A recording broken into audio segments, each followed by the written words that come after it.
Your Excellency, my dear brothers and sisters, God's providence assures us that nothing happens by chance. We rightly open these commitment exercises with the Holy Mass.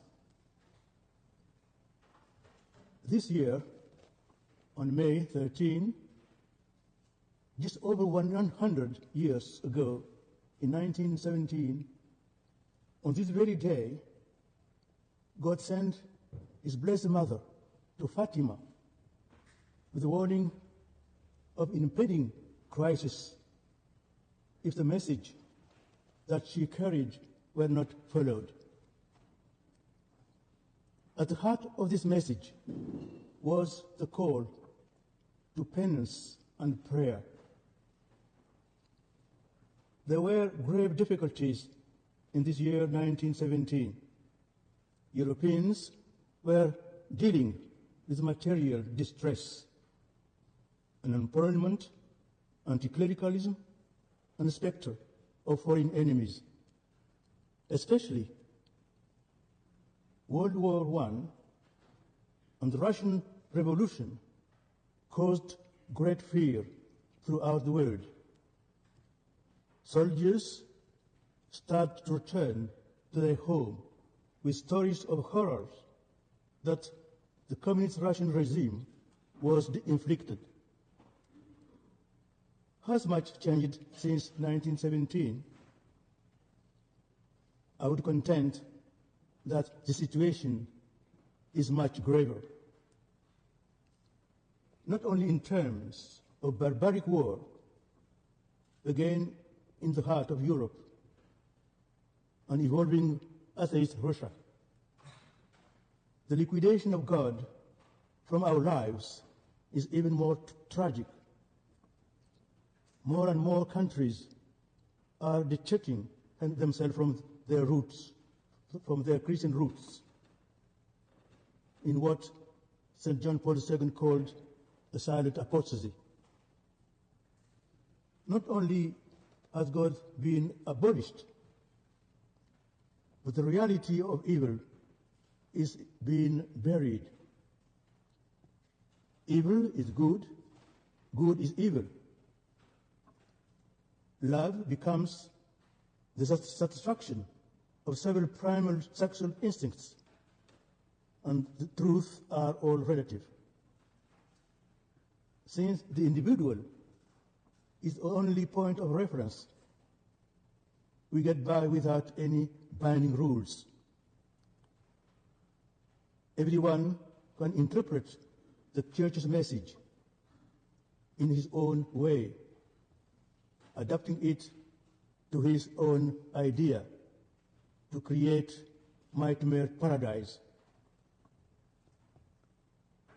The disparity is especially significant with respect to moral questions.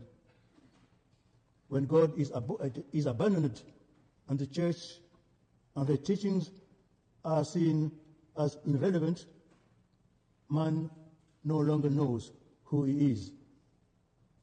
He loses his reason and becomes blind. He rejects the laws of his nature and looks to recreate himself. Nowhere is this ethical fatalism seen more tragically than in gender ideology and the disregard of human life, whether abortion in the womb of a mother or euthanasia, sweetened as so-called assisted suicide. What follows is spiraling unfettered violence. If we pass laws to strike an innocent child in the womb or to cut short the existence of a defenseless elder person, what is there to stop man from taking the life of someone considered to be an enemy or a threat? Even the piles of corpses in the concentration camps and the perverted feasts of destruction of two worlds have taught us nothing. Such developments should shake us and not surprise us. As we heard in today's first reading from the book of Genesis, after Adam and Eve had sinned, God said to the serpent, "I will put enmity between you and the woman. He will strike you a head, and you will strike his heel." Here, in the very first pages of sacred scripture, we find the announcement of an unending battle between Satan and human beings. The role of the Blessed Mother in this ongoing battle is pivotal, as St. John Paul II highlighted in his encyclical letter Redemptoris Mater. The Mother of the Redeemer, I quote, "Mary, present in the Church as the Mother of the Redeemer, takes part as a mother in that monumental struggle. Indeed, we find the very last book of the Bible also speaking of a battle. A woman clothed with the sun and the moon under her feet, and on her head a crown of 12 stars, as she prepares to give birth to a son whom Satan tries unsuccessfully to devour. The battle is ferocious, but will won. Mary's Immaculate Heart triumphs. In this perduring monumental struggle, we too need to take Mary as our mother. There is no one more efficacious or closer to Jesus than his mother. She who was born without the inherent flaws of sin. Today's gospel presents one of the final acts of Jesus before his death. From the cross, Jesus looks at his beloved disciples standing next to his mother and says, "Behold your mother." The same verse continues, "From that hour, the disciple took her into her own home." We too are invited to take Mary into our own home, or even better, into our own affairs, into every aspect of our lives.